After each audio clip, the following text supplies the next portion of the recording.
universities.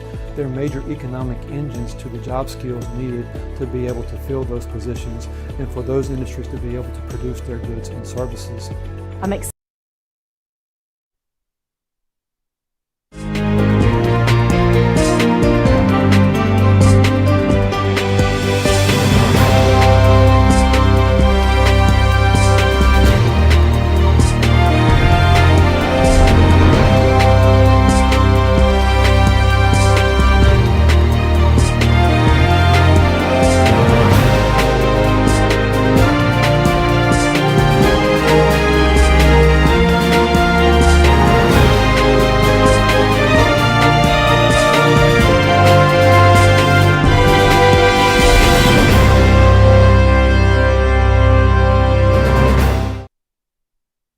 To the Pitt County Board of Commissioners meeting. I will call our meeting to order. Let's have roll call, please. Okay, if everyone would stand with me, Commissioner Brown's going to do our invocation.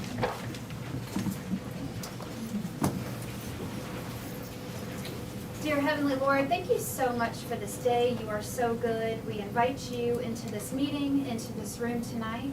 We thank you for this Board of Commissioners and for everyone who has come out tonight. We ask that we put you first and that we look to serve Pitt County with you at first.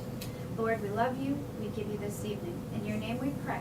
Amen. Amen. Thank you. Please remain standing. I'll invite Leo Williams up to handle our pledge.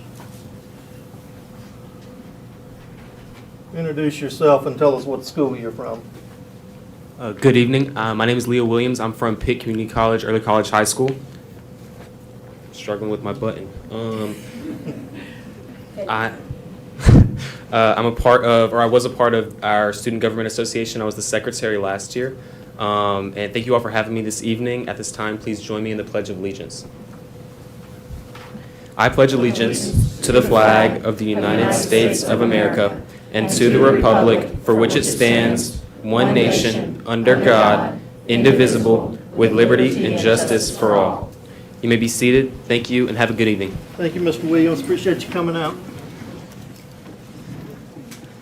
Okay, do I have a motion to approve the agenda? Second. Got a motion and a second. Please vote. Okay, Madam Manager, do we have any public addresses to the board? Yes, you have a few signed up to speak. I'll call them one by one if the attorney will read the statement. Thank you, Madam Manager. Pitt County welcomes all comments on matters of public concern. Each speaker will be allowed up to 3 minutes to speak. A total of 30 minutes is set aside for public addresses to the board. Please state your name and address prior to speaking. First one is Victoria Matlock.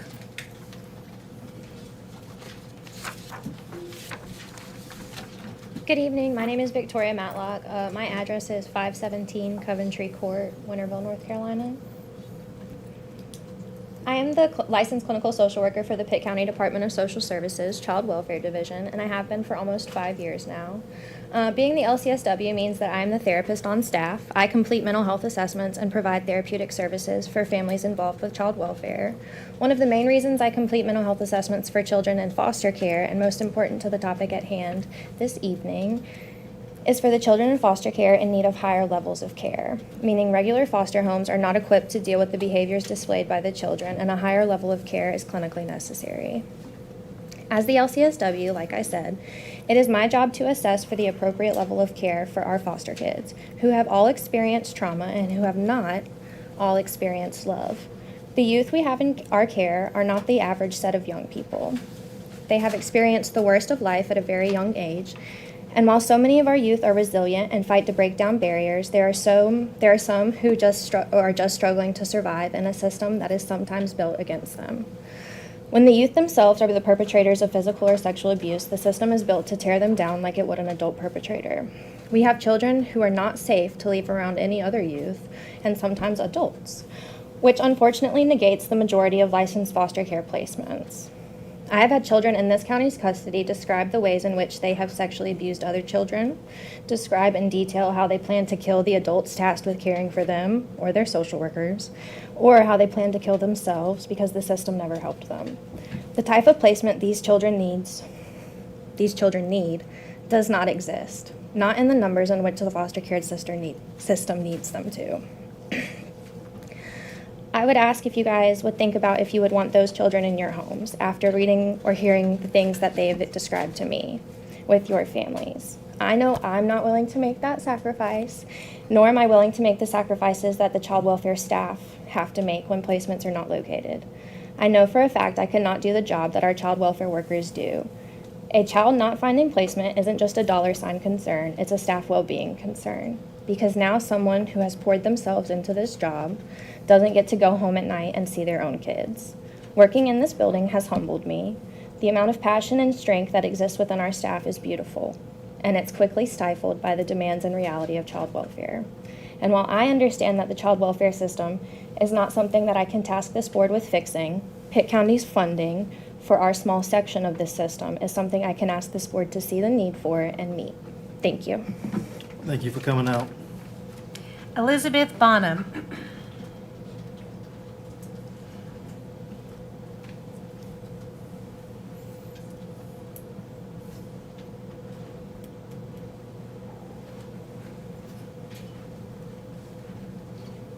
Hello, my name is Elizabeth Bonham.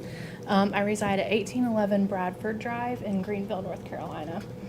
So I'm here today to ask the board to reconsider and deny the proposed budget cuts, which affect respite care funding and the elimination of our part-time contract workers.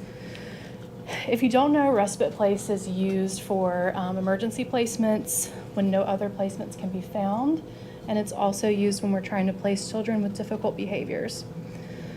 While respite care is not always ideal, it is vital to ensuring children have a safe place to sleep. Licensed foster homes, group homes, and PRTFs are already limited, and many decline to take children with higher needs or difficult behaviors. Some children qualify for higher levels of care, but PRTFs are either full or unwilling to accept them. Staff often receive multiple denials before finding placement, and in those cases, respite placements become the only option while we continue searching for something more permanent. In regard to our contract worker, our foster care program currently relies on about 6 contract workers who assist social workers with things like transporting children to appointments, supervising family visits, completing courtesy visits for other counties, and moving children between placement. These roles are vital because although caseloads here have improved, they are still exceeding the state recommended cap for caseload. So our department is more staffed than it has been in a while, but vacancies remain difficult to fill and social workers continue to experience high workloads and burnout. Without adequate funding for respite placement, the alternative is children sleeping in the DSS building, which is not designed for overnight stays. This could mean children sleeping on the floors instead of homes with beds. It would also increase costs to the county as 2 staff members must remain with the child overnight, requiring multiple staff rotations and significant overtime comp pay. And depending on the situation, security and facility costs may also be necessary. All of this also impacts staff retention. Employees would be expected to work overnight shifts while continuing their regular 40-plus hour work weeks, increasing burnout and turnover. Losing experienced employees and hiring and training new staff ultimately costs the county more money. Our department is currently the most stable it has been in quite some time, and losing that progress would be detrimental. Losing our contract workers would also be devastating to our team. Their absence would mean increasing the already large workloads and caseloads for full-time social workers, again leading to higher turnover, also reduced quality of services for families, slower response times. So instead of supporting or investing in support services now is going to prevent more expensive interventions later. Thank you for your time. Thank you for coming out. Thompson Forbes.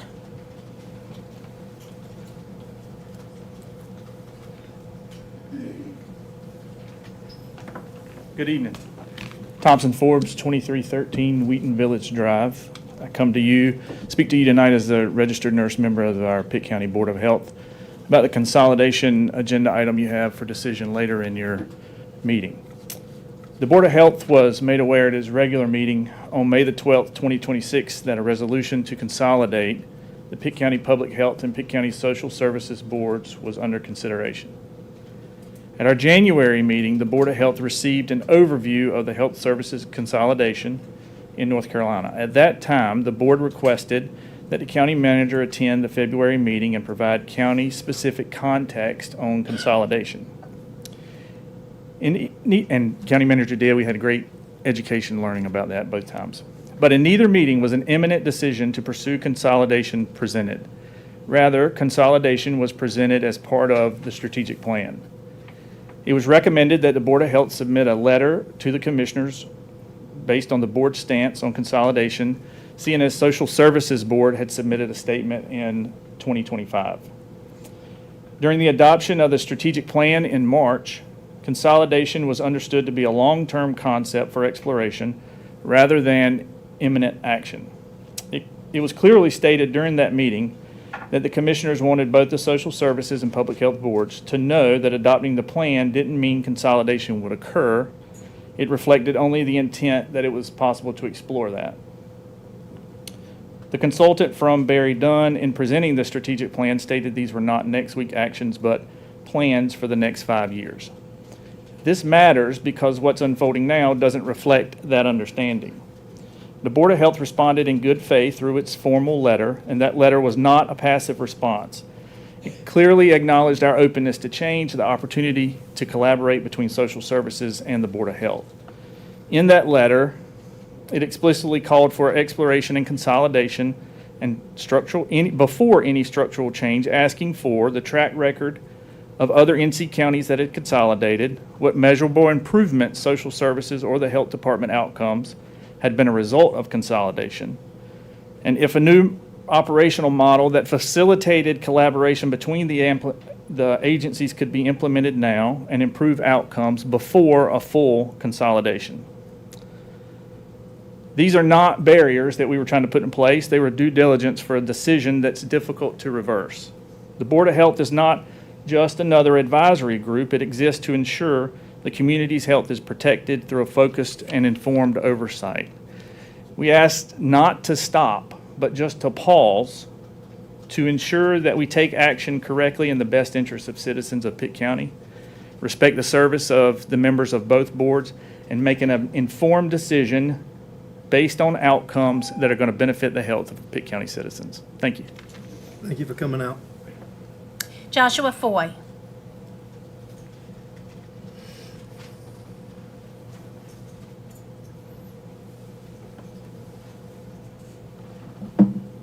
Good evening. My name is Joshua. I live at 318 Haven Drive here in Greenville. I'm a social worker serving the Pitt County community. I'm a part of the Permanency Planning Unit where I work with foster families. I say this because it's my understanding we might lose the support of our contractors and part-time workers. On top of this, the options for respite face further decreases. This means I'll have less time for each family I work with and less options for providing them with support. Fostering is both emotionally and physically exhausting. These families open their homes because they believe this community supports them. I've heard reference to how this budget should not be balanced on those working for Pitt County, but I believe it goes more than that. Decreasing my ability to support these families means this budget is balanced across the children of your community that need the help the most. It might be difficult to put a price on stability, but I can tell you exactly what instability costs. I provide support for families in foster care, which includes the families that are here to help our community. If you'd like to review specific information on what I've discussed, you can look up the Child Welfare Workload Study of 2023 by the North Carolina Division of Social Services. Thank you. Thank you for coming out. Laquita Richardson.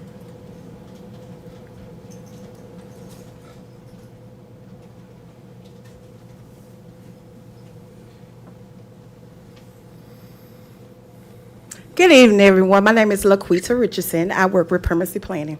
And may I have everybody from Permanency Planning and in-home stand up, please? My colleagues.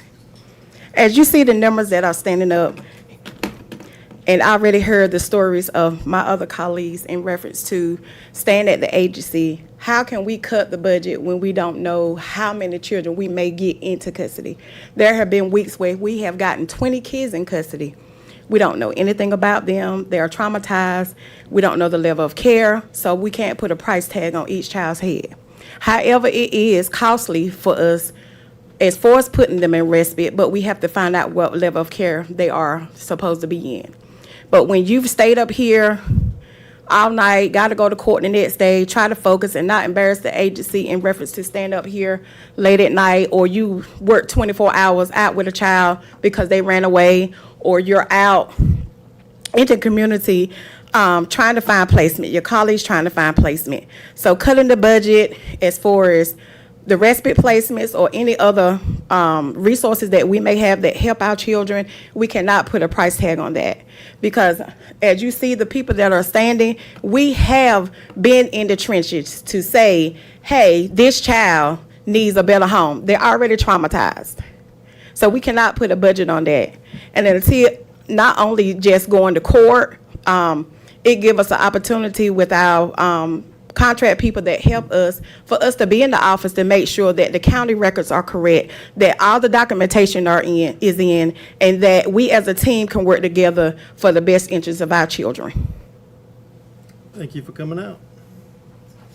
The last person signed up is Don Cavallini.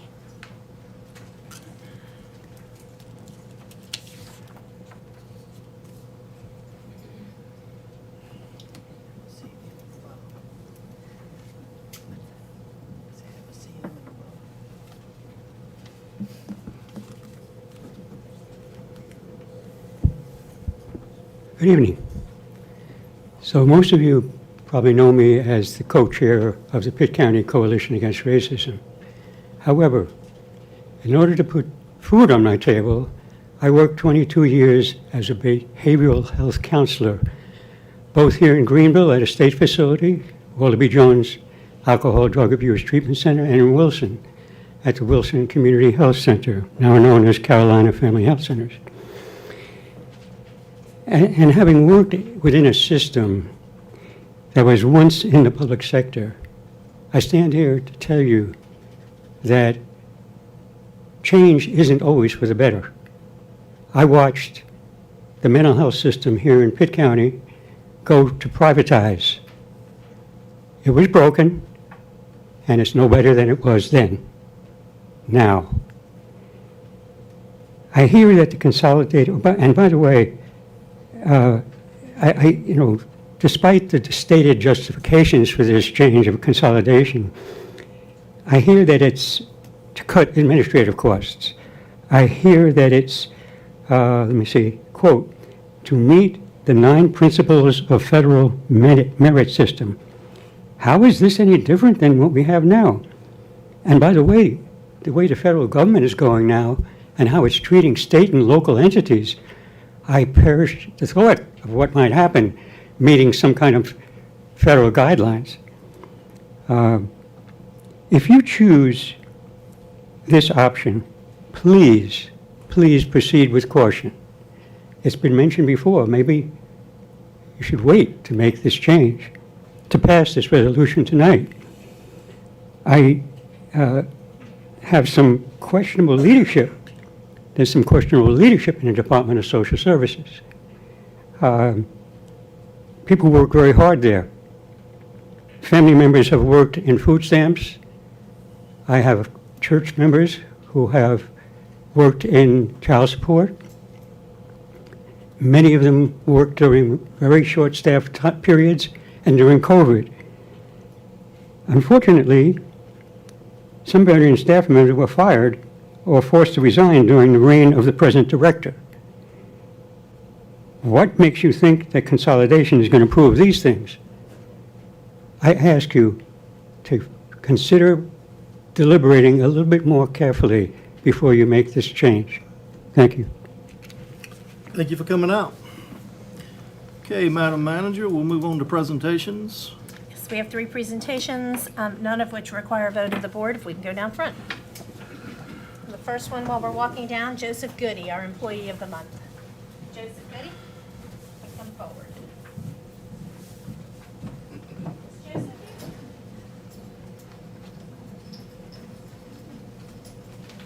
Joseph Goody? All right. Is he out there?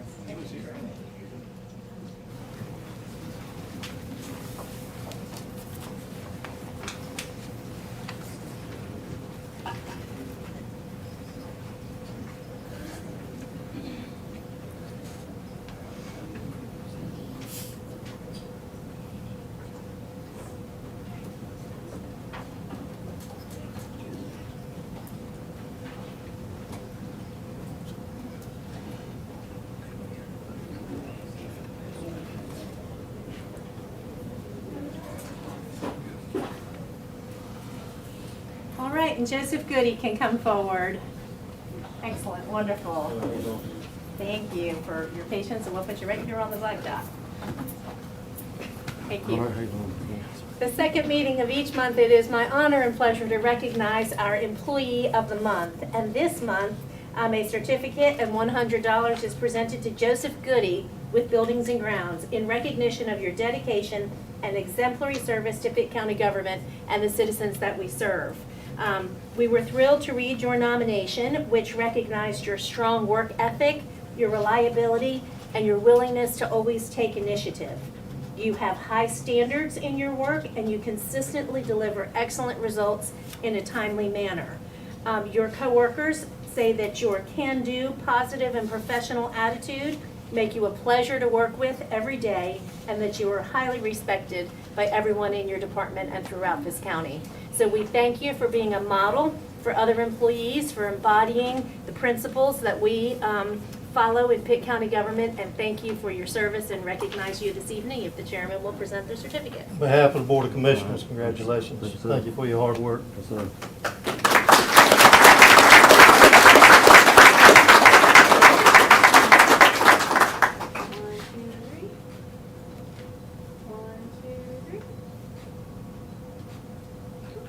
Thank you so much. Thank y'all so much. Yes.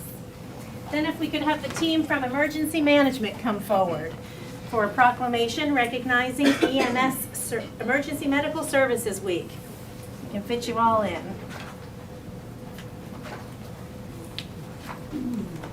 Mr. Chairman, if you'll allow, before we get started, could we have these gentlemen introduce themselves? Starting on this end. Jonathan Kroom, I'm Training and Compliance Officer for Pitt County EMS. Thank you. John Perry, I'm the A shift supervisor for EMS. William Reyes, logistics coordinator. Zachary Taylor, paramedic. Gabriel Moore, paramedic. Jim MacArthur, paramedic, deputy director, emergency management. Randy Gentry, emergency management director. Okay. Ladies and gentlemen, these are a small snapshot of the many folks in Pitt County who we will recognize in this proclamation recognizing Emergency Medical Services Week, with the theme being EMS Improving Outcomes Together, May 17th to the 23rd, 2026. And this reads, whereas emergency medical services is a vital public service to the citizens of Pitt County, and whereas the members of emergency medical services teams are ready to provide life-saving care to those in need 24 hours a day, 7 days a week. And whereas access to quality emergency care dramatically improves the survival and recovery rate of those who experience sudden illness or injury. And whereas the emergency medical services system consists of 911 telecommunicators, first responders, emergency medical technicians, paramedics, firefighters, educators, administrators, emergency nurses, emergency physicians, and others. And whereas emergency medical services fills healthcare gaps by providing important out-of-hospital care, including preventative medicine, follow-up care, and access to telemedicine. And whereas the 2026 EMS Week theme, EMS Improving Outcomes Together, recognizes the value and accomplishments of emergency medical services providers by designating this as Emergency Medical Services Week.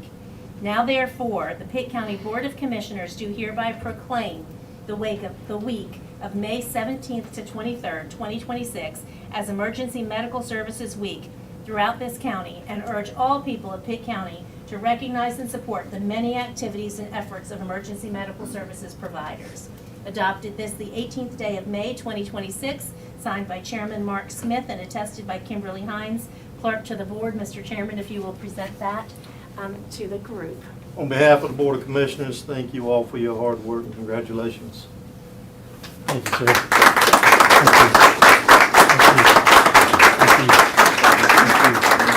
Thank you. All right, and if you can scooch in for a picture. Can I have everyone step to your left of it? There you go. All right, big smiles. 1, 2, 3. 1, 2, 3. Last one. 1, 2, 3. Fantastic. Thank you all. Thank you so much. Appreciate it. Thank you, buddy. Okay. And our next set of presentations, we'll turn over to our Cultural Arts and Recreation Director, Jennifer Lanier Coward, for the Governor's Volunteer Service Awards. Yes, good evening, Chairman, Board of Commissioners, County Manager Gallagher. If I can have Alice Keene and Dwayne Cooper to please come up, please. The North Carolina Governor's Volunteer Service Award is a statewide recognition program that honors people or groups who make significant contributions to their communities through volunteer work. This year, we had 5 recipients of the award, with 1 receiving the Governor's Medallion Award.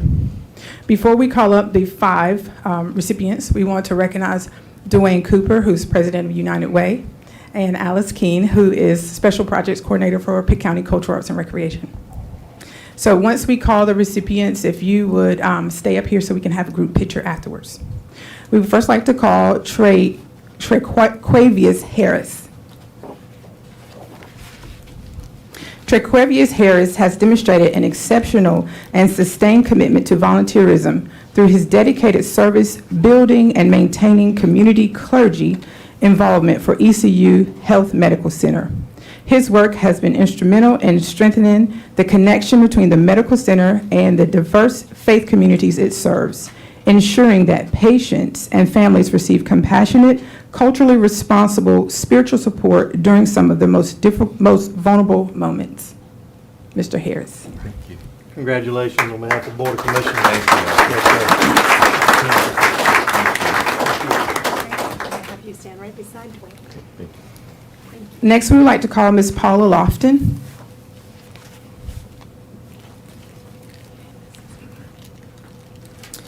For the past 18 years, Paula Lofton has provided extraordinary dedication to service and community leadership through her work with the Aiden Rotary Club. She currently serves as president and clearly exemplifies the Rotary motto, which is service above self. As the sponsor of the Aiden Griffin High School Interact Club, she actively mentors students, helping them develop leadership skills and a lifelong commitment to service. Beyond this role, she works one-on-one with high school seniors to guide them through the often overwhelming process of finding scholarships and securing college funding, opening doors that might otherwise have remained closed. Paula spends over 260 hours in volunteer service to students and teachers throughout the year. Paula Lofton. All on behalf of the Board of Commissioners, congratulations. I grew up with this old girl in the same neighborhood for a lot of years. Congratulations. Next, we would like to call Sarah Gray Tingen. Since joining the ECU Health Center team in 2024, Sarah has successfully implemented innovative changes to the ECU Health Volunteering Program, enhancing its structure and accessibility. Under her guidance, she has managed over 150 new returning volunteers, providing them with meaningful opportunities to serve, grow, and contribute to the medical center community. Sarah volunteers 2 weeks per month throughout the year. Sarah Gray Tingen. Sarah, on behalf of the Board of Commissioners, congratulations. Next, we would like to call up Mr. Brad Robertson.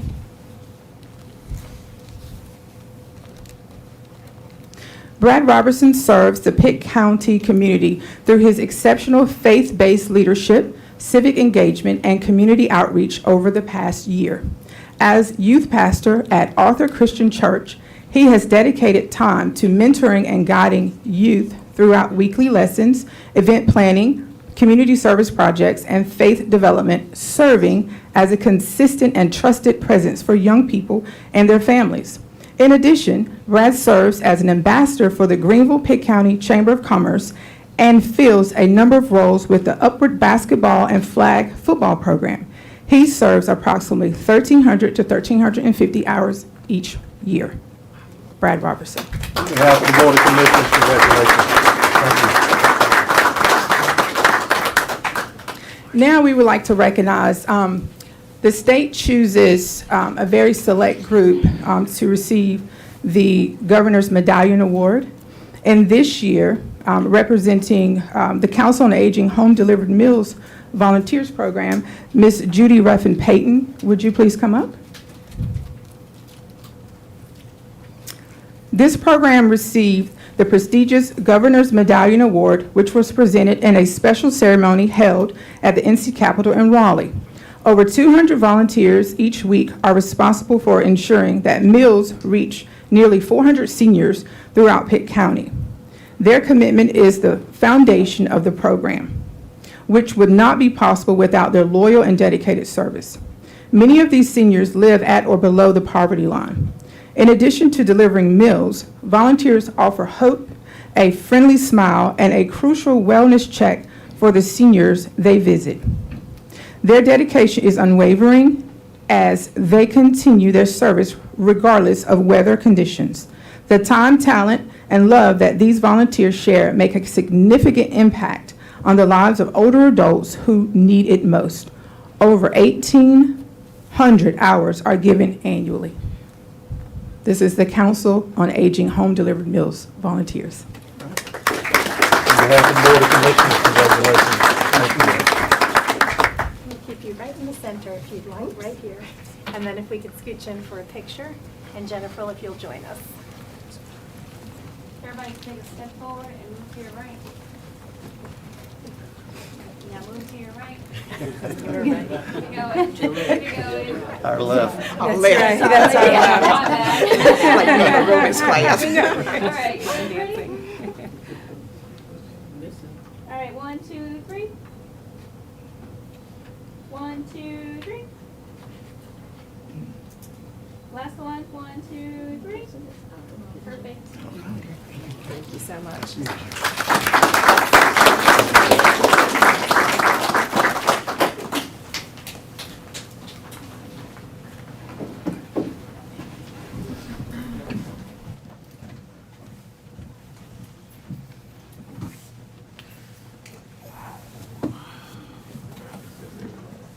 Okay, Matt, you have the public hearing. I'll turn that over to you. Thank you, Mr. Chair. I'll be brief.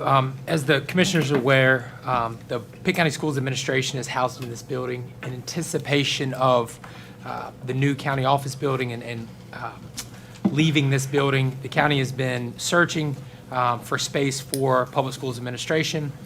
They have located a space. They have negotiated a lease. Pursuant to statute, whenever we are acquiring property through acquisition, whether it be lease or just straight out buying it, we need to have a public hearing, and prior to that, we need to have written requests from the school board. On May 4th, the Board of Education did vote on it, and they have attached a letter requesting us to move forward with this lease at 201 West First Street. And so we were here now for that public hearing. So, Mr. Chair, we'd ask that the public hearing be open. Once it is closed, there is also a requested motion to approve the lease, which contains also the authority for the chair to execute the lease, but also for additional documents that may be relevant to the acquisition of property, including a sublease that may occur between the county and the Board of Education. Okay, thank you, Matt. I'll open the public hearing. Is there anyone here that would like to speak?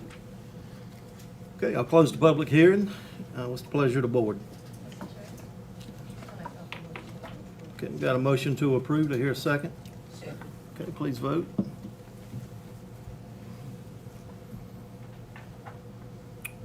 Okay, Madam Manager, items for report. I'll turn that over to you. Yes, the first one is an update from our Pitt County Arts Council, Holly Garriott, if she would come forward. Good evening. Thank you so much for having me here tonight.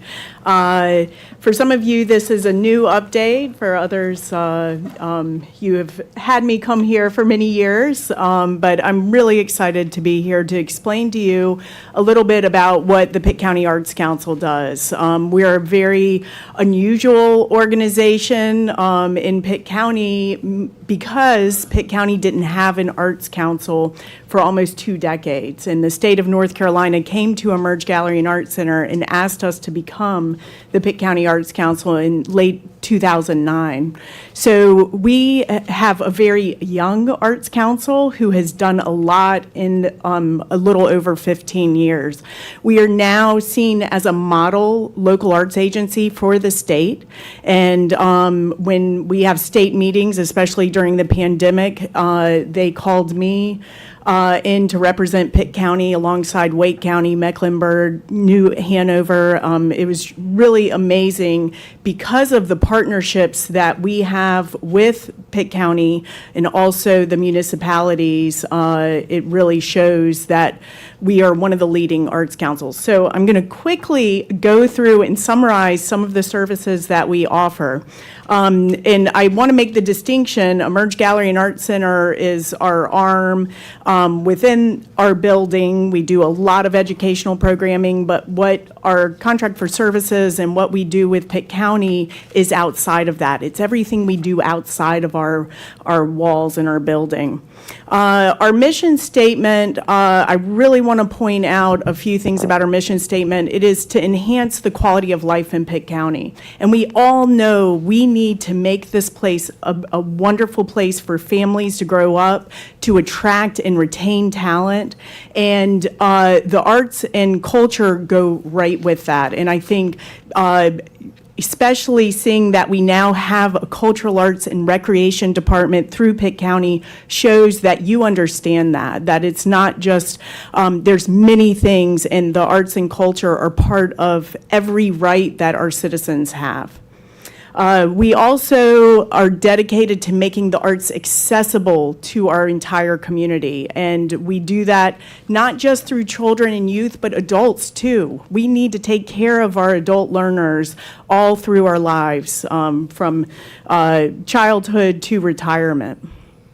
This is just a shot of our board of directors. You'll see it's a real diverse board, not just with professional aspects. They're an incredible advisory board, but we do have a strong county presence. And Maria Satira is will be our chair again next year with Invest Greenville. Kelly Andrews is a board representative. Jennifer Lanier Coward also. And so our board understands our mission and really tries to advise our staff to be able to do the best we can. So what I'm going to go through tonight are these bullets very quickly, but these are just some of the things in our contract with Pitt County that we do, but we do so many other things besides this. So I would love to sit down with any one of you to go through some of our other services that we do. So the Pitt County Arts Council, we reach out to all our municipalities, and this has been a challenge, and takes a lot of time, but it is a really wonderful challenge because every town has its own arts organizations, cultural aspects, and so we don't try to go in and create programs. We try to create liaisons with the towns and the established organizations that are there, and I'll tell you in a little bit a few of those organizations. So we offer pro bono strategic planning, staff and board development. Most of our nonprofit arts organizations are all volunteer run, and so it is, we try to offer as much support to them as we can. We're a liaison to the North Carolina Arts Council, to our arts nonprofits, and quarterly we have meetings with our nonprofit arts organizations, but also our organizations who do arts programming in our municipalities. And I'm really proud to say that the last year we've changed the format of those meetings and had them in the town of Ayden last year, last fall, and this spring in the town of Farmville. We're looking to go to the town of Winterville this next fall and continue with our municipality. So it's not just bringing the arts, traditional arts organizations, but the municipal leaders and some non-traditional arts agencies, and really show our entire county through networking about that municipality. And it has been a really wonderful shift. So the main two strategic plan focus areas that I want to point out are to serve all of Pitt County through the arts. Again, it's a challenge with 10 municipalities. We have a wonderful partner with the city of Greenville, but our commitment to Pitt County and the commissioners is to go to all the other municipalities and really try to be there for them. And also establish the county as a regional arts and cultural hub. We are the education, retail, healthcare hub. We need to be the place that visitors, when a visitor comes to your family, that you want to show them around Pitt County and with activities and amazing cultural aspects. And so we work hand in hand with Greenville, Visit Greenville NC, our chamber, and other organizations to make that happen. Because the arts are not just fluff. I have always said within our education, we need arts education to make us whole human beings, caring, intelligent. The graduation rate goes up when students are taking arts classes. But it's also money. When you think about it, when you go to a concert, you are going to go out to eat. If you are from out of town, you may stay overnight in a hotel. If you have kids, you're going to have to pay for childcare, and it's a lot. And so we teamed up with the help of Pitt County Economic Development and Invest Greenville with Americans for the Arts and did a study just on Pitt County when someone goes to a nonprofit arts organization. So this isn't even a for-profit arts event. We are spending over $33 in all the other aspects. So that's not the ticket price. Think about it. Our downtowns thrive when we have cultural activities to go to, whether that's an activity like a traditional concert or a festival. We are really trying to invest in all our municipal festivals because that tells the story of our towns.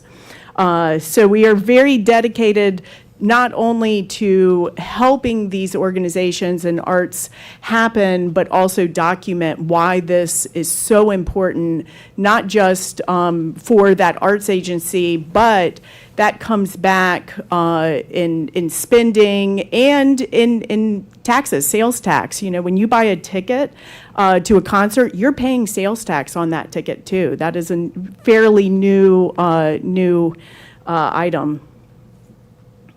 We also oversee the calendar, so if you want to know what's going on in Pitt County, we have partnered with Visit Greenville for this county. It's linked together, and we have all the arts and cultural activities on this calendar. It takes a lot of work.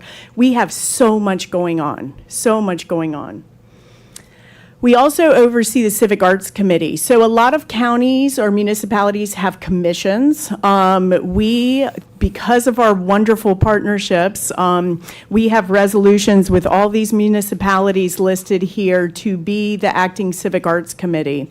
And this is made up of a group of amazing people who really are thoughtful and experienced with public art and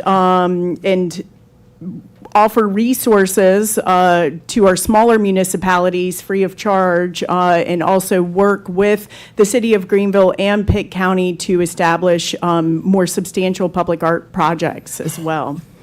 One of which is the Downey Sculpture Exhibition. So if you have been to the new Community Center, Government Circle, and out at Alice Keene Park, you may have noticed there's 2 new sculptures, part of a rotating sculpture program. This is a way to get really amazing nationwide large-scale exterior sculpture at a very budgeted price. And we administer this, and we actually have 20 sculptures, 19 are listed here, but we just installed our 20th one this year, and every year they rotate with a new sculpture.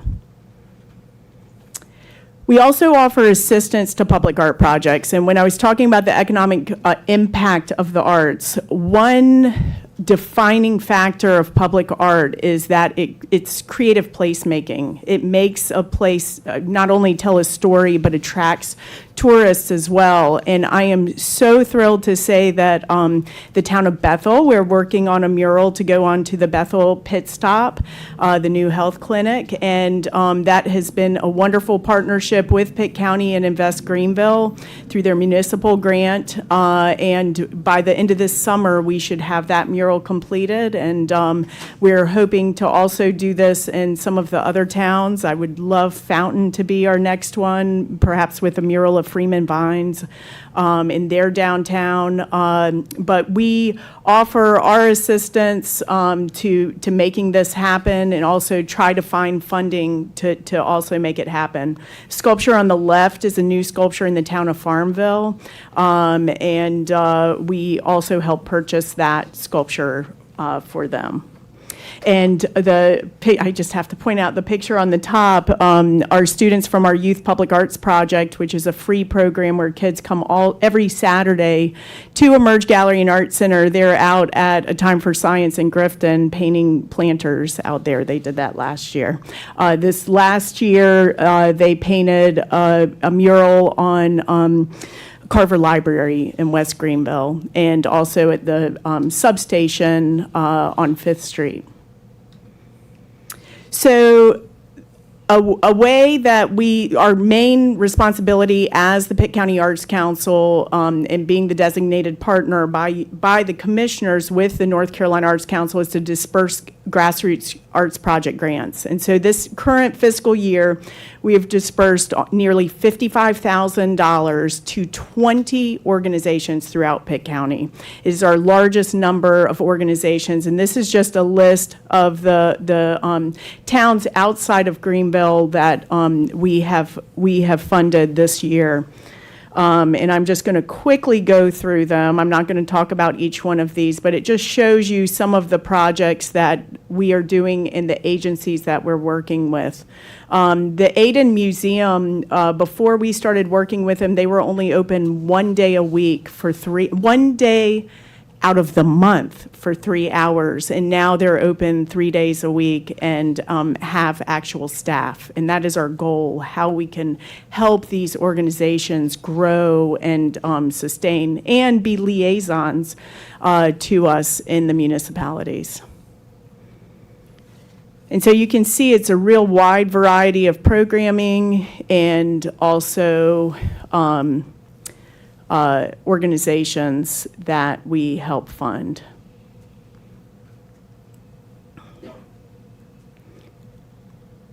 And then Pitt County Schools, we know the importance of arts education in our schools, and in addition to grants that we bring in, performances and residencies, we coordinate the Youth Arts Festival, and I think this is the biggest culmination of our mission statement. Last year it was at South Central High School because Town Common is being renovated, and we had 5,000 people.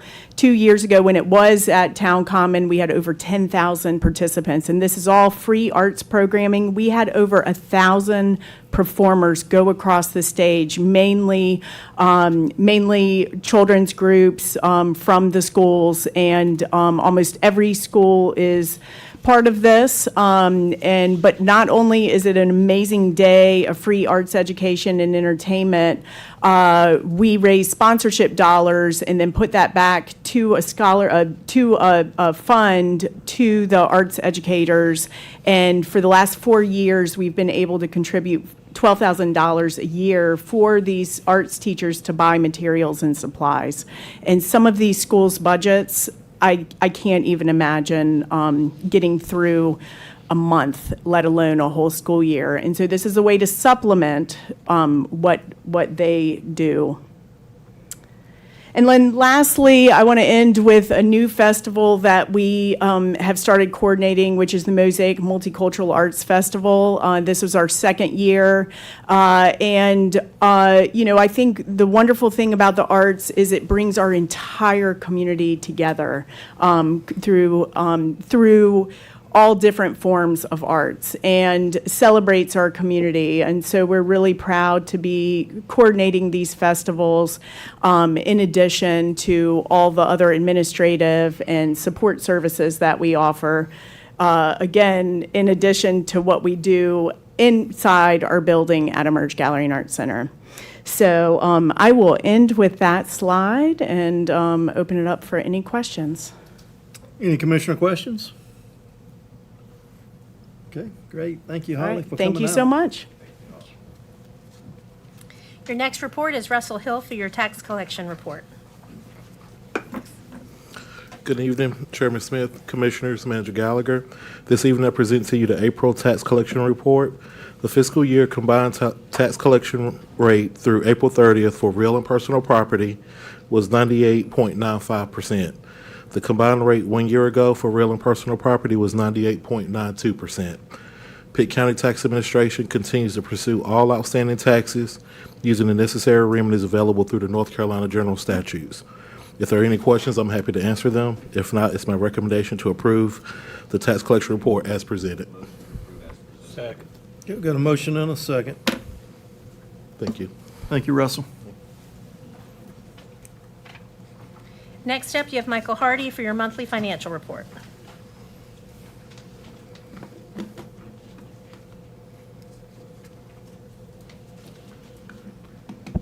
Good evening. I have the April report.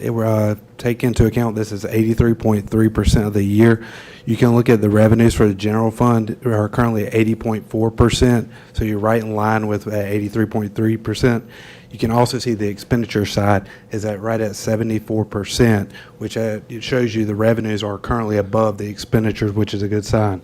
Looking at the solid waste fund, you'll see that the revenues are at 95.3%, so above last year.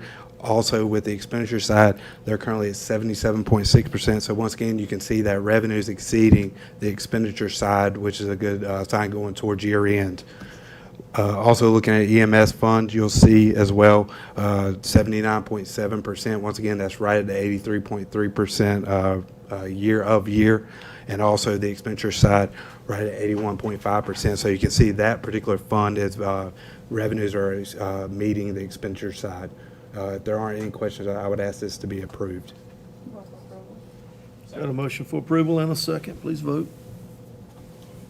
Thank you, Michael. Thank you. Mr. Chairman, I have a brief manager's report for you this evening with your next upcoming events. Your next meeting will be June 1st in this room at 6 p.m., followed the following night by your public hearing on the budget, June 2nd in this room, and then on June 15th will be your second meeting in June. Tomorrow afternoon from 4 to 6 p.m. in this same space, we'll do a workshop to review the fire feasibility study where you'll hear a presentation from NC Fire Chiefs, our consulting firm, have an opportunity to discuss and hear from other fire chiefs or members in the community. Item C is May 20th is our Pitt County Government Employee Fun and Fitness Day, sponsored by Cultural Arts and Recreation, a first annual event for our employees on Wednesday, May 20th. And then finally on Thursday, the 21st at 11 a.m., everyone is invited to attend a shelter ribbon cutting at Greenville Community Shelter, also known as Community Crossroads Shelter, to see the new family rooms that the county contributed toward with some of our funding. And that's all that I have for your report. Thank you, Madam Manager. We'll move on to items for consent. Do I hear a motion for that? Motion. Second. Got a motion and a second. Please vote. And Madam Manager, I'll turn it back over to you for items for discussion. Yes, the commissioners asked that we bring back for discussion today your travel and training policy. On page 86 of your materials, you'll see the policy that currently exists. And it provides for commissioners to attend the NACO Legislative Conference in Washington, D.C., the NACO Annual Conference at various locations, or the out-of-state conferences, and then in-state, the North Carolina Association of County Commissioners Annual Conference, as well as in the years that it's offered the Legislative Goals Conference, those that need ethics training or new commissioner orientation.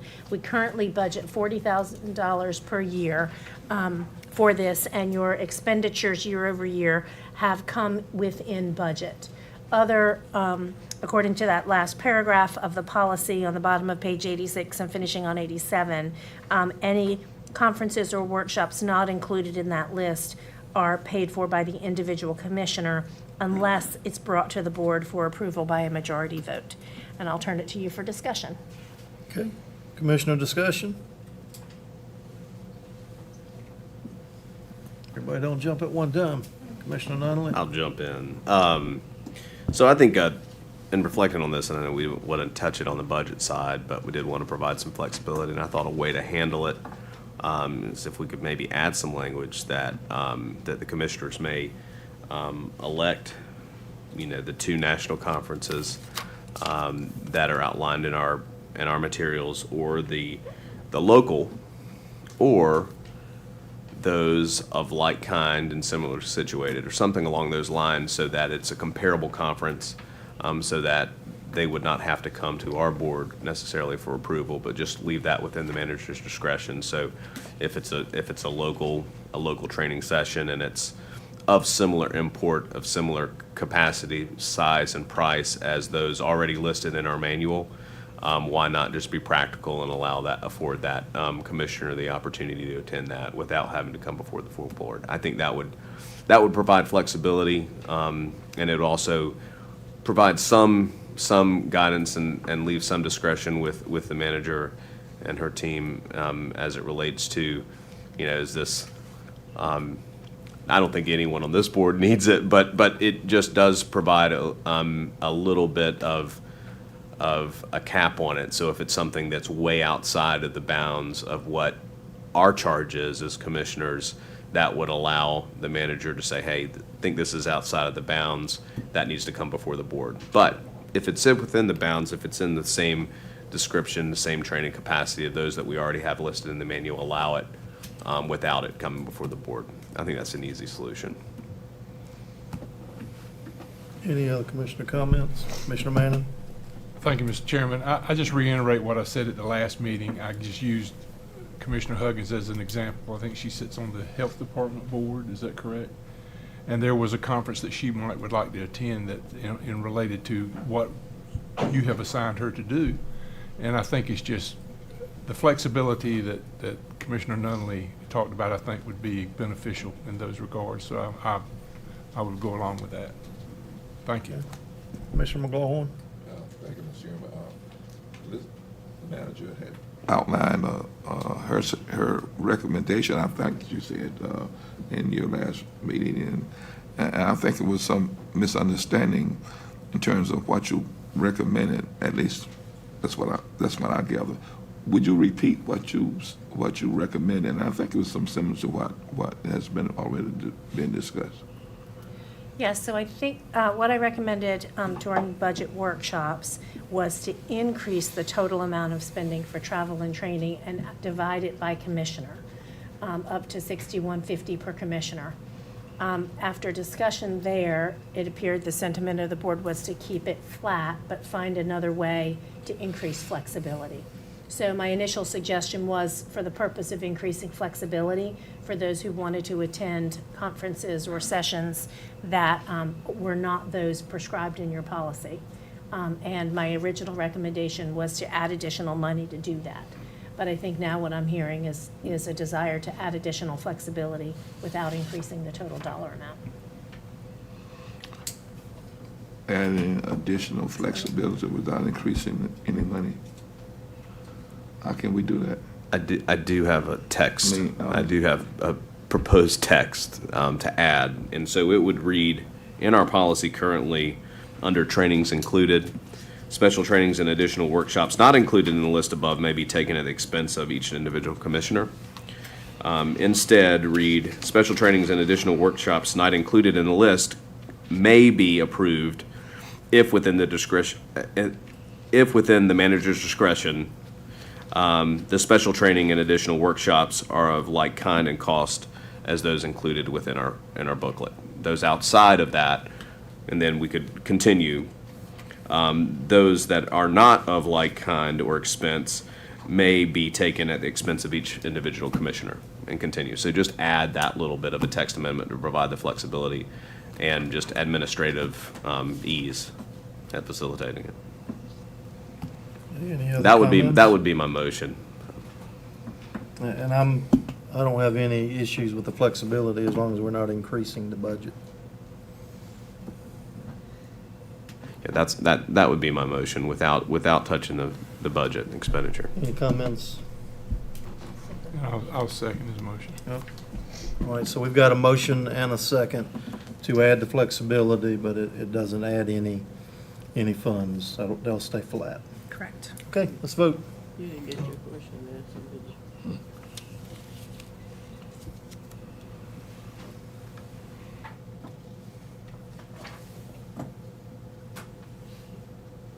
you? Okay, we'll move on to items for decision. Madam Manager? Yes, your first item for decision, we'll call forward Caitlin Hewson with Pitt County Public Health to review the direct the expenditure of opioid settlement funds. Good evening. I'm Caitlin Hewson. I'm the Pitt County Opioid Settlement Coordinator. Thank you for allowing me to speak tonight of the opioid settlement.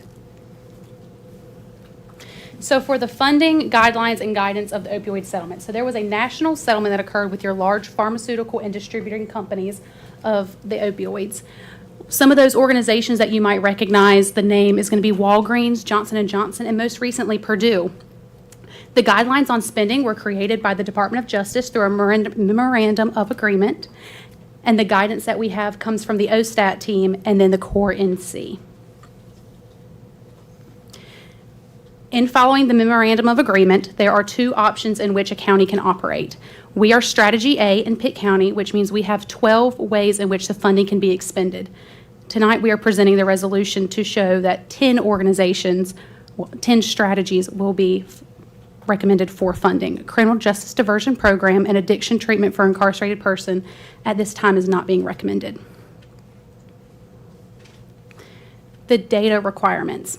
So examples, the county has yearly reporting of a general narrative, an impact report, progress reports, and success stories for each program and each strategy that expends dollars during that fiscal year. Organizations are required to submit quarterly reports. Some of the questions are listed. Challenges that organizations face is showing that it is 100% related to opioid use, consumption, and time. During fiscal years 25-26, there was $615,000 that was allocated, represented in green, and then blue shows the expended dollars. Since submitting this presentation, we have received around $33,000 in additional reimbursement requests, bringing our total to roughly $377,000 currently expended for fiscal year 25-26. It is being recommended for allocation of funding of $1,349,137. Any of the unspent funds from fiscal years 25-26 will roll into the new account starting July 1st and can be reallocated out beginning on January of 2027 in the next application process. For future funds that is coming into the opioid settlement, in 26-27, we are estimated to receive roughly $1.2 million here in Pitt County. At this time, they have not released the dated schedule of when those funds will be delivered to the county. For our application timeline, so we opened up a letter of intent on December 1st, and it did close on January 9th. During that time, we did receive 28 letters of intent covering 60 of those 12 strategies for a request of $4.8 million. Through our review committee, they were able to make their recommendation of who to move forward to the application process, which did open up on February 6th. On February 11th, 16th, 17th, and 23rd, we did host application Q&A sessions to any of those applicants for them to be able to come ask questions, have a better understanding of the opioid settlement funds, the requirements, and the regulations of the funding. At the close of March 13th, we received 18 applications covering 28 strategies requesting just over $2.4 million. We have a review committee that met 4 times reviewing the applications. During that, they were able to review, discuss, and their recommendations tonight are for 15 programs to move forward, covering 22 strategies for a request of $1,349,137. So the applications that are being recommended are Teddy Bear Children's Advocacy Center for Recovery Support Services and Early Intervention for a total of $80,000, ECU Taco for naloxone distribution of $50,000, ECM for Change Syringe Service Program for $100,000, Hope is Alive for Recovery Support Services and Reentry for $26,500. Road to Recovery for reentry of $100,000.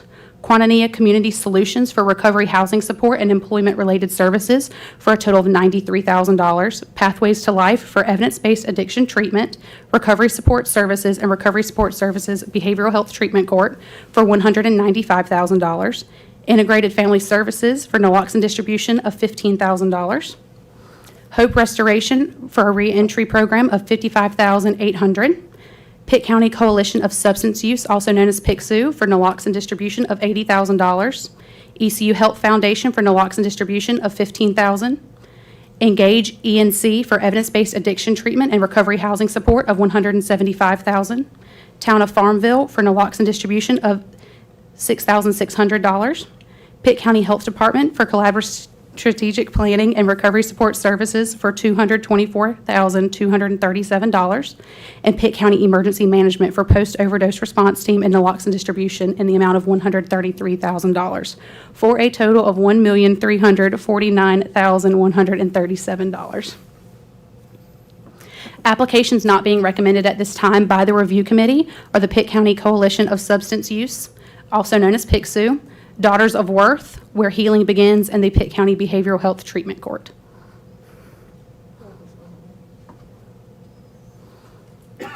Does anyone have any questions? Any commissioner questions? I have. Commissioner Weaver. Thank you, Mr. Chairman. You have a lot of entities that are requesting, I don't want to say for overdose drugs that are out there, and you went down. Why are so many requesting for that? It's Narcan, basically, is one of them. Yes, so many of the organizations are requesting funding for naloxone distribution.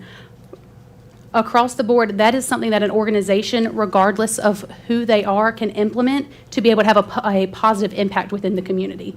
So it's something that you could have a request as high as $90,000 or more, and we have some organizations only requesting $6,600.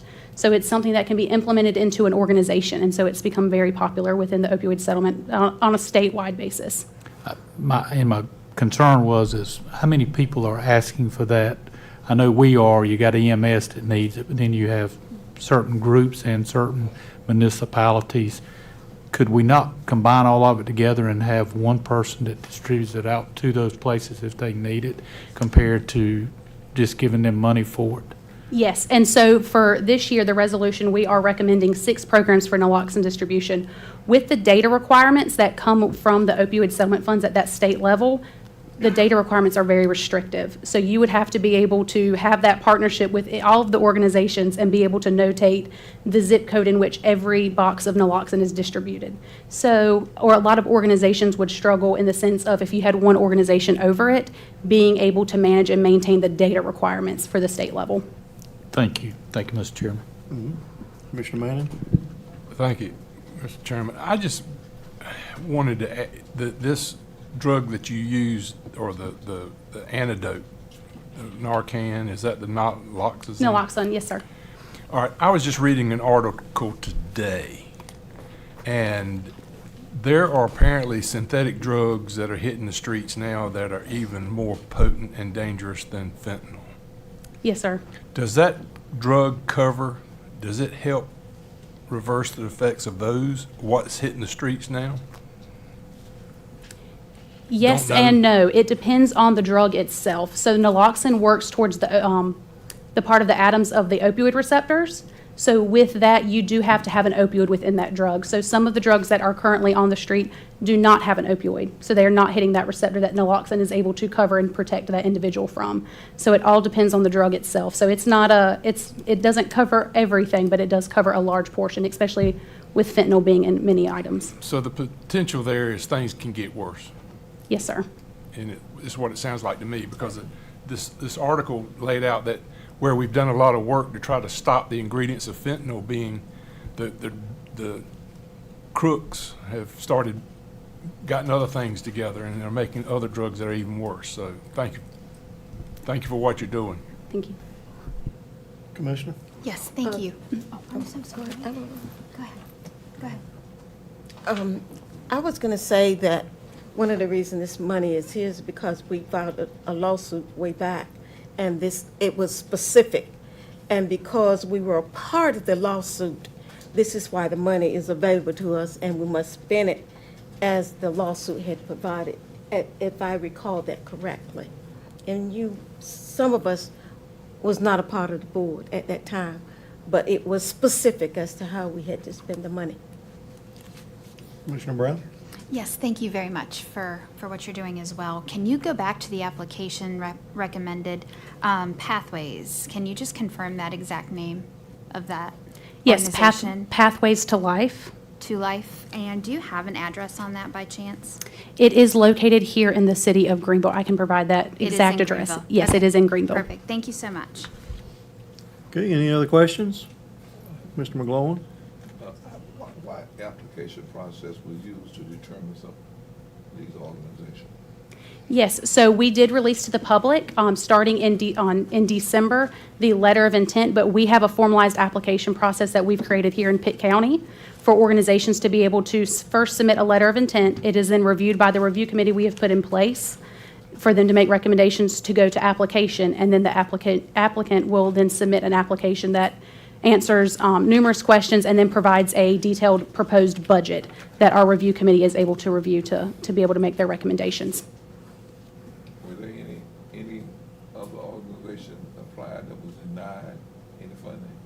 Yes, so there was originally 28 programs that submitted a letter of an intent, and we moved forward with 8 of those programs, and then during the application process, there was 18 programs that applied for funding, and we're moving forward with 15, or it's being recommended to move forward with 15. I would like to state that during the letter of intent process application, it is always open to ask questions throughout. I do not have a casting vote, so I host Q&A sessions for organizations to be able to put their best foot forward, and then also any organization that does receive a no throughout this process, when they receive that notice, it's also immediately followed up with contact information of myself to be able to sit down, have a meeting, review what was submitted, what questions they might have so that they can better their application for future possibilities for funding. Okay, any other commissioner questions? It was the pleasure of the board. Got a motion to approve. Do I hear a second? Second. Okay, got a motion and a second. Please vote. Thank you for coming out. All right, thank you. Yep. Okay, Madam Manager? Yes, beginning on page 107 in your package is an item to consider to consolidate your human services agency. This was an item that was asked to be brought back to the board at your budget workshops to this meeting. And included in your materials is a proposed resolution that would create a consolidated human service agency. A public hearing is not required, but may be done if the board so chooses. If not, then the resolution is there for your review and consideration. What this resolution does, is it creates a consolidated agency combining Pitt County Public Health and Pitt County Department of Social Services. And that's a choice. It's up to this board to determine what agencies you are choosing to consolidate. This proposes the consolidation of those two. It also has a choice as to who is going to govern the consolidated agency. If this Board of Commissioners decided you wanted to be the governing board, then a public hearing would be required. Or you don't need a public hearing if you choose to create a consolidated human services board. This resolution selects a consolidated human services board, which means it would be made up of 15 to 25 members having attributes of your current Board of Health, because you'll maintain the rulemaking authority, as well as others. That board is appointed by the Board of Commissioners after receiving nominations from a joint group of Public Health, Social Services, and Trillium. I'm not certain that Trillium has to be in it, but we have them included at this time for now. And then once you establish a board, then that board with advice and consent supports the managers or my hiring of a consolidated human services director. who would be working with that Consolidated Human Services Board and oversee the consolidated department. And then the last thing in here, which is a choice point, is the effective date. And so the proposed resolution selects an effective date of October 1. That puts you at the beginning of your second quarter of the fiscal year and allows sufficient time to create that board, select a director, and then upon that effective date, the existing Board of Health and Social Services Board would end and the Consolidated Human Services Board would take over. And then I'll just say, for clarification, it was never the intent in bringing this forward that I've been aware of to save cost. If anything, there may be a period of time where the consolidation increases your cost, although I have some ideas on ways to save in that arena. But the primary driving force is in the delivery of services to the community.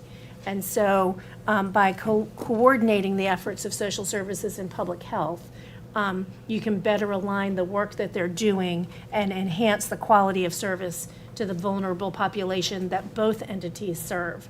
And I'll give an example. Suppose you have an at-risk family that just had a child who received prenatal or postnatal assistance or care through the health department, and they're going out to that house to see that family. While they may be at risk in social services, might also be providing income maintenance to that home, or might be providing protective services to that home to keep that family intact. Coordination of services would have them go out together to work with the family together and collaborate so that there's less confusion and more coordination on the two entities serving the same population. The other thing it does is we know that I think is significant in consolidation is that it will put everybody under the county personnel policies. So right now we are divided in that health and social services employees are under the regulations of the Office of the State Human Resources. And so it is much more difficult, or not necessarily difficult, but a different process and often more time consuming to change a job description or to change a salary. And the health department struggled with that when they were trying to bring nursing salaries up to a competitive level to be able to recruit and retain the best and brightest nurses. This will have everybody under the county personnel ordinance, which will be an ordinance that when you hear somebody say the 9 merit principles of the federal government, what that means is that there is a merit system and an appeal process if you, there's job protection built in and an appeal process before you can lose your position. The same protection that's under the Office of State Human Resources is already in the Pitt County Personnel Ordinance. It would just apply to those, and every employee would be a county employee instead of having the 2 that are out there. I think that would actually be a tremendous benefit and add greater flexibility for those employees, but it will be different. And so that's the nuts and bolts of it. And Mr. Chairman, I'll give it back to you for discussion and direction. Okay. We have one. Commissioner questions? Yes, there's only one question I'd like to make it clear so that our public here and residents in Pitt County would know. Will there be any cut in services? The consolidation itself would not be the cause of a cut in service. There may be, hopefully, opportunities taken advantage of to coordinate services and to collaborate that may or may not, it will result in efficiency in the delivery of service. It may or may not result in a lower cost of the delivery of service. I would not recommend that any board go into consolidation under the notion that you're going to save money. The reason is really to better manage your personnel and to coordinate those services. Thank you, So ma'am. no services would be I cut. want clarity. Commissioner Manning? Thank you, Mr. Chairman. We've had several discussions at different meetings and everything with the county manager, and I'm satisfied that this is a way of where the left hand doesn't necessarily know what the right hand is doing, is bringing it together so that we're delivering a better service to the citizens that are receiving these services, more coordinated. And I just like everything that I've heard. Everything she just explained sounds like a good idea to me. And I realize it may not necessarily, we're not doing it to save money, we're doing it to better coordinate the services we deliver through those two departments, because we're serving, a lot of those people are the same clientele, and they will be better served. So I just like it. I'm all for it. Thank you. Any other commissioner questions or comments? I have just one comment. Madam Manager, would you speak to the interaction with both boards? Your interaction with both boards on this matter? On the topic, yes. So I've made myself available to both the Social Services Board if they need it, and they have a liaison in Florida Hardy, and to the Health Board, and they have a liaison in Mike Taylor, and have been available for questions, have worked very closely with both directors as we've sort of navigated this process to be sure there was sufficient information available, and then asked each board to let us know specifically what they think of consolidation. The Social Services Board gave you a resolution in support. The Health Board gave you a letter saying that they were open to the idea and had additional questions about outcomes in other jurisdictions. Information that can be available, and I've worked with Health Director to try and get that information to the board as well. And so the Health Director, the Social Services Director, and I have worked very closely with the experts at the School of Government to gather all of that information and to present it. And I know Wes did several presentations to his board about process and implications, and Sharon Rochelle did the same to her board. And so we were available that whole while. There may still be unanswered questions, as there is with any degree of change. But we do know that a little over a third of the counties have consolidated. It started with just the larger ones, and then it went to the medium-sized and smaller counties. And that we have, we've also, I know Wes has, I know Sharon has, I know I have, and James Rhodes has been a point person as project coordinator to gather data as well. We've talked to various different entities to hear their pros and cons, and have shared that information with the various boards as well. Okay. Commissioner Nunley.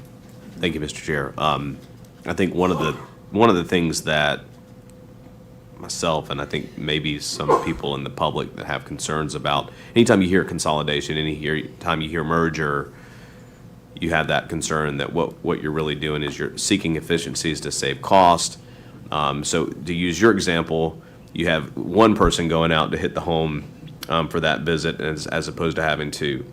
I think that in this case, the way that I understand it, and the way that you've explained it, and the way that I think and that the spirit of it is that, and the reason other counties have moved toward this is not, as you've stated, is not to save costs. It's to make sure that when we're providing wraparound services to our most vulnerable, that we do not have services being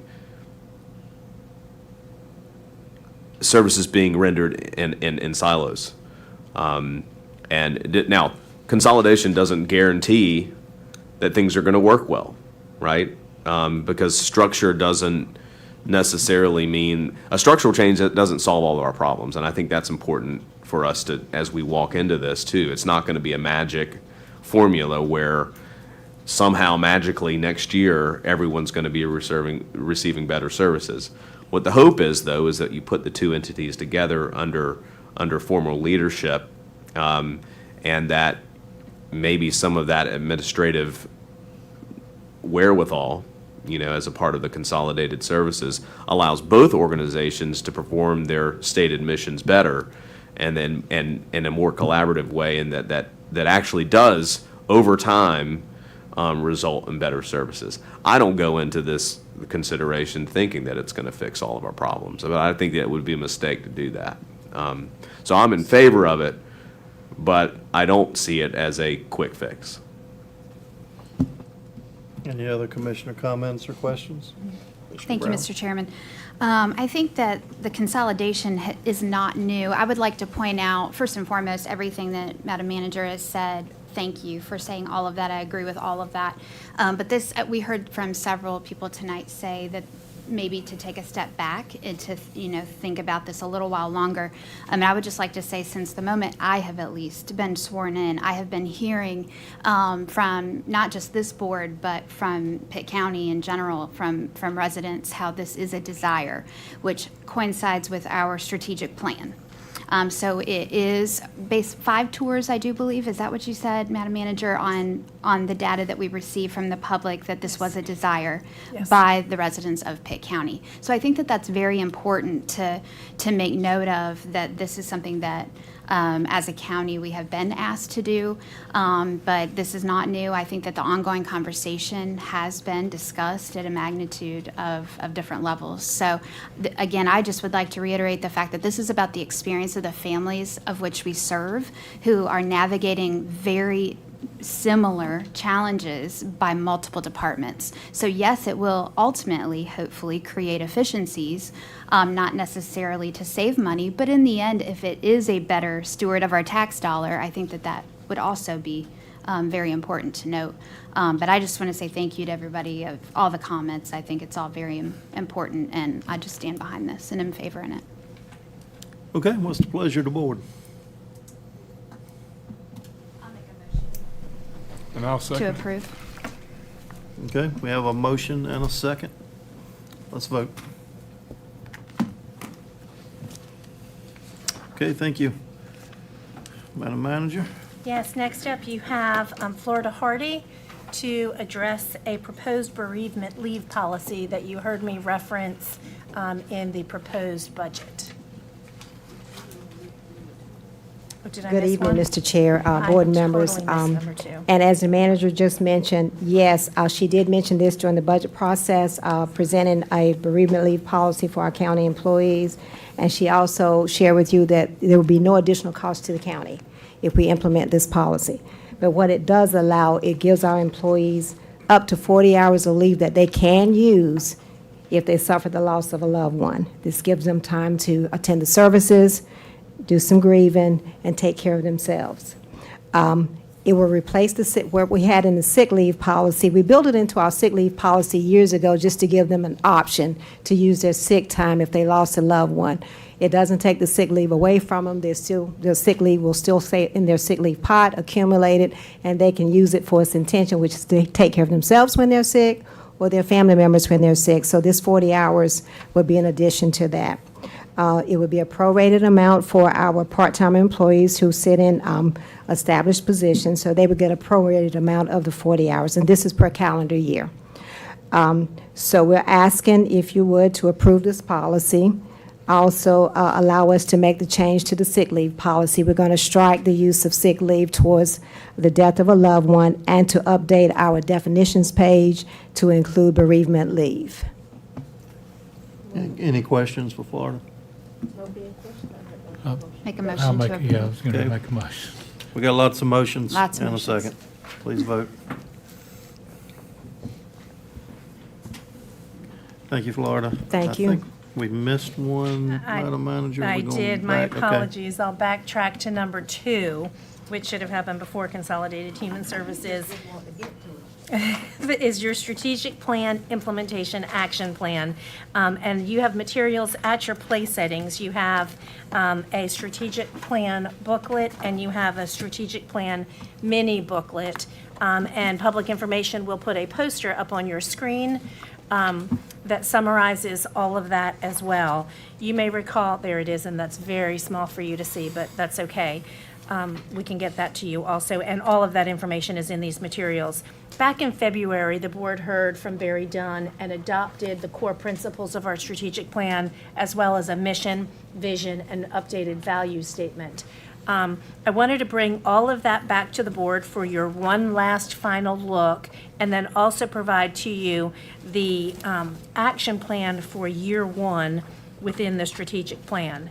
And it's divided into 4 strategies, beginning on page 101 of your packet, and it tells you how that translates into action in the first year.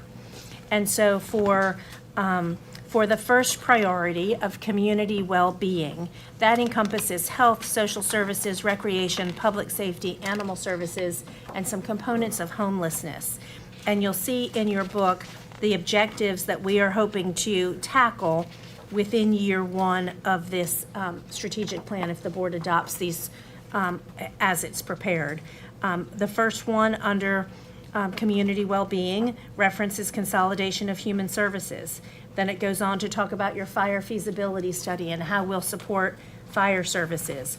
It talks about expanding public health offerings to include primary health. It talks about expanding your community paramedic program, updating your cultural arts master plan, partnering with ECU Health for violence interruption, exploring initiatives for kin first placements within social services, continuing services at the detention center to decrease recidivism and improve overall community safety. Those were those two positions in the proposed budget. Doing a needs assessment within animal services, supporting the production, access to, and consumption of locally produced foods, and then updating the county's homelessness plan. And then within each of those categories, you'll see bullet points that translate into exactly how we intend to tackle each of those projects within each goal. And then these will then, once approved by the board, if approved by the board, will translate into each individual's performance plans and evaluations, so that when an employee is coming to work every day, they know exactly what it is they're working on, what they're being graded on for satisfactory performance, and they'll know that that aligns with the desire of this Board of Commissioners. Similarly, in the second priority under economic vitality, that includes schools, education, economic development, housing, the airport, redevelopment in the community, and childcare for economic vitality. And it talks about formalizing funding process with Pitt County Schools. You've done that in your purpose and function funding already. It talks about industrial site development, for economic development, affordable housing for low to moderate income homes, small business support, the City of Greenville, Pitt County Airport improvements and enhancements, and then First Street redevelopment in partnership with East Carolina University and the City of Greenville, as well as new initiatives to access high-quality childcare to support working families. And then again, the bullets in there. The third priority is balanced development, and that talks about your growth and development. And it contemplates, which was included in your upcoming budget, development of a UDO, a Unified Development Ordinance. And there are multiple processes that have to happen with stakeholder input before you get to that point, but that being the ultimate objective. Updating our solid waste management plan, our Greenway plan, and our Neuse River Regional Hazard Mitigation Plan. And then finally, your fourth priority being organizational excellence, really the how we do all of this stuff, has to do with the creation of your new county administration building, training opportunities, organizational assessments to evaluate staffing and structure, investing in technology and data security, looking again at our fleet management plan to make sure it's effective, marketing and communication strategies between the county and the community, and then developing or considering how we want to handle nonprofit organization requests and funding going forward. All of these were the culmination and the result of multiple input sessions from the community that translated into these themes, and then had further stakeholder involvement.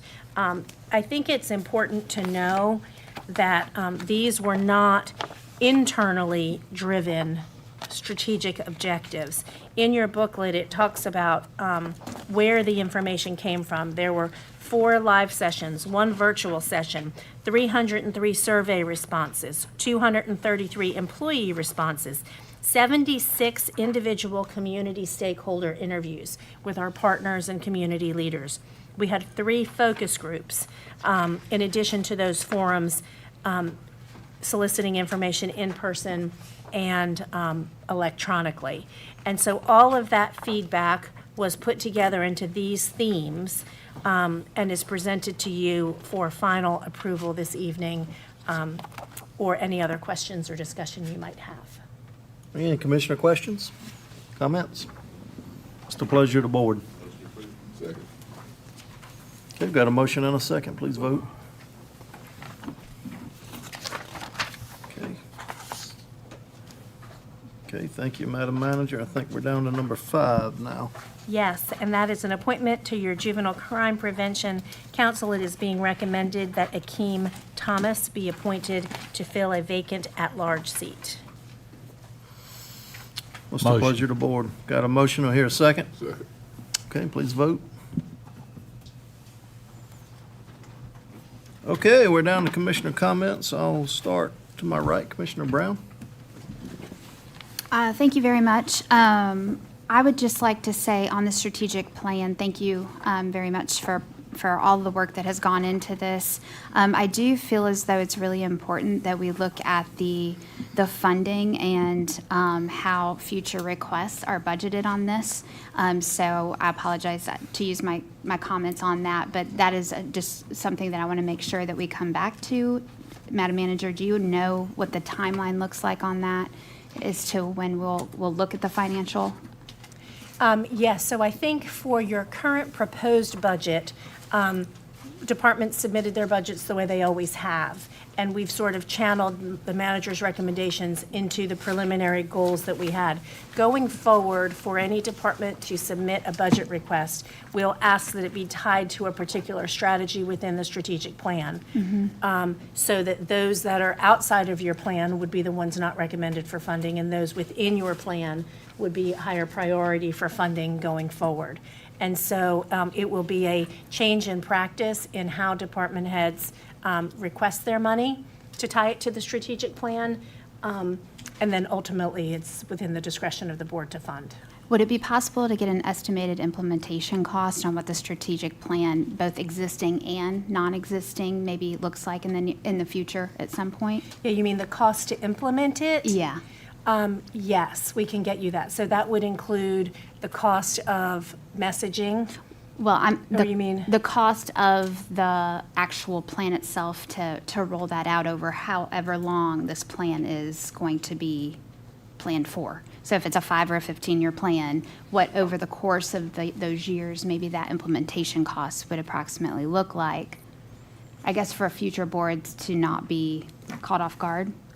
Yes. To Yes. accurately plan, because if we're planning today and then 7 years down the road, they don't want to approve that for whatever reason.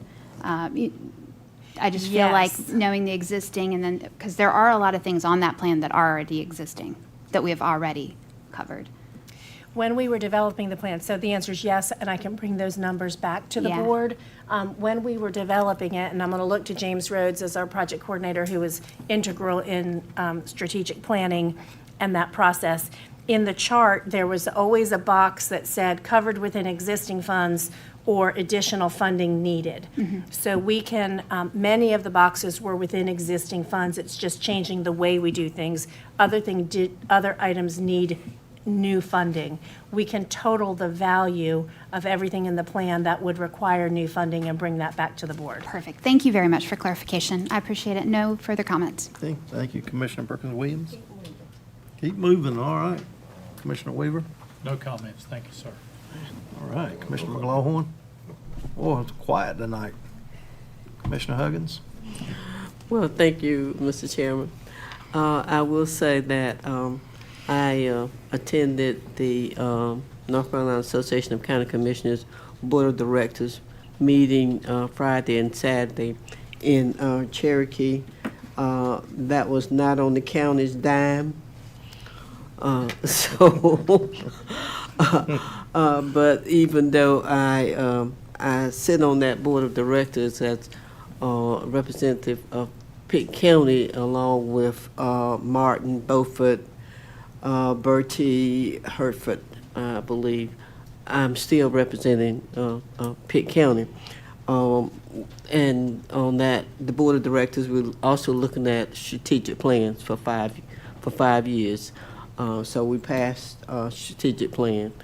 We also heard an update from Joy Hicks, who is our legislative advocate, of course, talking about the income tax bill and also the property tax bill update on that. So we heard all of that. So that's just a snippet of what happened at that meeting.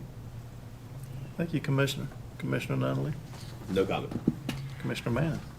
Thank you, Mr. Chairman. I just want to invite all of you out to the University City Kiwanis Pancake Day, which is this Wednesday at the Boys and Girls Club from 7 a.m. to 2 p.m. The benefits are to the Boys and Girls Clubs of Pitt County, and I have tickets if you would like to go. Just see me before you leave. Thank you. Right. Thank you, Commissioner. Okay. Yes, ma'am. If there are no further comments, in order for this board, I make a motion that we adjourn. Okay, we have a motion to adjourn. I hear a second on that, not everybody at one time. Second. All right. Thank you all for coming out tonight.